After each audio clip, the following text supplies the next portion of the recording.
नमस्कार, कशा आहात सगळे? तर पुन्हा एकदा आपलं स्वागत आहे पायल रेसिपीज मध्ये। आज आपण मस्त असा रवा बेसन डोसा बघणार आहोत। त्यासाठी मी इथे अर्धा कप रवा घेतलेला आहे, म्हणजेच 125 ग्रॅम एवढा। आता एवढंच आपल्याला बेसन पीठ सुद्धा घ्यायचं आहे। तर बघा, इथे मी आता अर्धा कप बेसन पीठ घेतलेला आहे, ते सुद्धा आपल्याला एका बाउल मध्ये काढून घ्यायचं आहे। तर अर्धा कप रवा आणि अर्धा कप बेसन पीठ असं आपल्याला प्रमाण ठेवायचं आहे। वाटी जर का एक घेतली साधारण घरातली, तर 1 वाटी रवा आणि 1 वाटी बेसन पीठ, म्हणजे सगळं समप्रमाणात आपल्याला घ्यायचं आहे। आता यामध्ये आपल्याला अर्धा कप एवढं पाणी सुद्धा टाकून घ्यायचं आहे।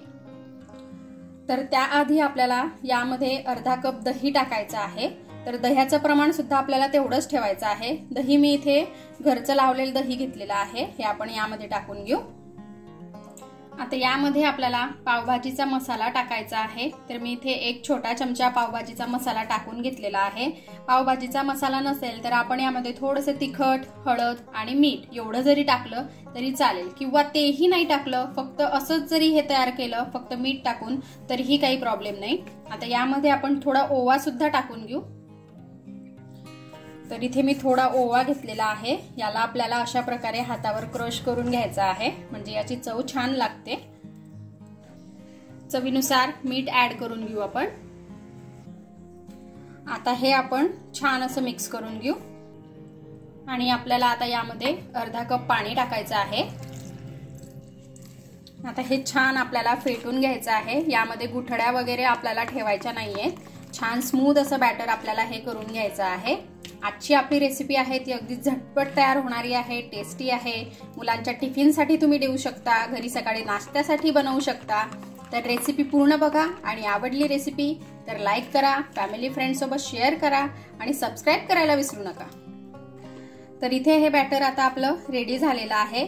आता यामध्ये आपण रव्याचा वापर केलेला आहे, म्हणून आपल्याला हे बॅटर थोडं रेस्टला ठेवायचं आहे 5-7 मिनिटं, म्हणजे रवा छान असा यामध्ये मिक्स होईल।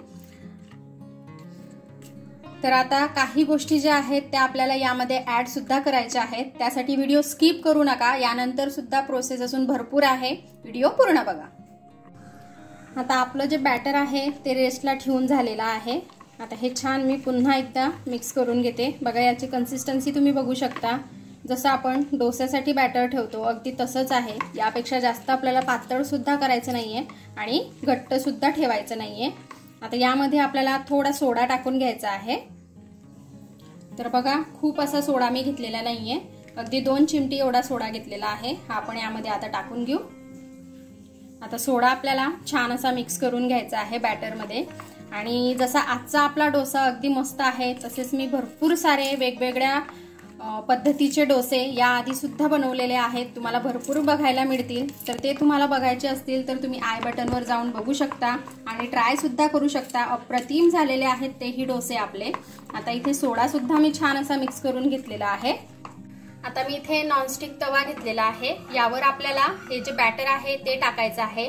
तर मी इथे पाणी किंवा तेल असं काहीच लावलेलं नाहीये। तवा जो आहे तो मी मीडियम गरम करून घेतलेला आहे, यावर आपल्याला बॅटर टाकायचं आहे आणि हे छान असं पसरवून घ्यायचंय। बघा किती सुंदर इथे आपला डोसा पसरलेला आहे। आता यावर आपल्याला थोडा बारीक चिरलेला कांदा टाकून घ्यायचा आहे, बारीक चिरलेला टोमॅटो, कांदा, टोमॅटो आणि थोडीशी कोथिंबीर, अशा प्रकारे यावर जर का आपण हे टाकून घेतलं तर खायलाही छान लागतं आणि दिसायलाही सुंदर दिसतं। बघा किती छान दिसतंय। आता यावर आपण थोडं तेल टाकून घेऊ। थोडं आपल्याला वरती तेल टाकायचंय आणि थोडं कडेने टाकून घ्यायचंय। अशा प्रकारे थोडंसं आपल्याला याला प्रेस करून घ्यायचं आहे, म्हणजे जो कांदा, टोमॅटो वगैरे आपण कोथिंबीर टाकलेली आहे ती छान अशी यावर सेट होईल। बघा, आता कडेने जो आहे हा आपला डोसा सुटायला लागलेला आहे। आता अलगदपणे आपल्याला डोसा हा काढून घ्यायचा आहे। आता छान असा डोसा मी तव्यावरनं काढून घेतलेला आहे, याला आपल्याला एक वेळेस छान असा फ्लिप करून घ्यायचा आहे। बघा किती सुंदर याला कलर आलेला आहे बॅक साइडने। आता दुसऱ्या साइडने सुद्धा डोसा हा झालेला आहे। बघा, सुंदर असा डोसा आपला रेडी झालेला आहे। आता आपण याला काढून घेऊ आणि अशाच प्रकारे बाकीचे सुद्धा तयार करून घेऊ।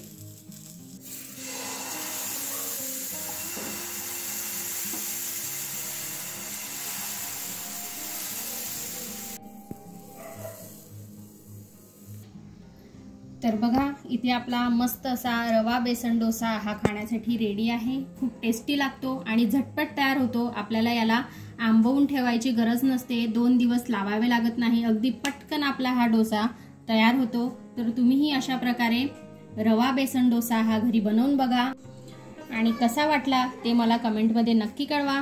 आपण भेटूया अशाच एका छानशा रेसिपी सोबत नेक्स्ट व्हिडिओमध्ये। तोपर्यंत आपली काळजी घ्या आणि जाता जाता चॅनलला सबस्क्राइब करा। Take care, bye bye.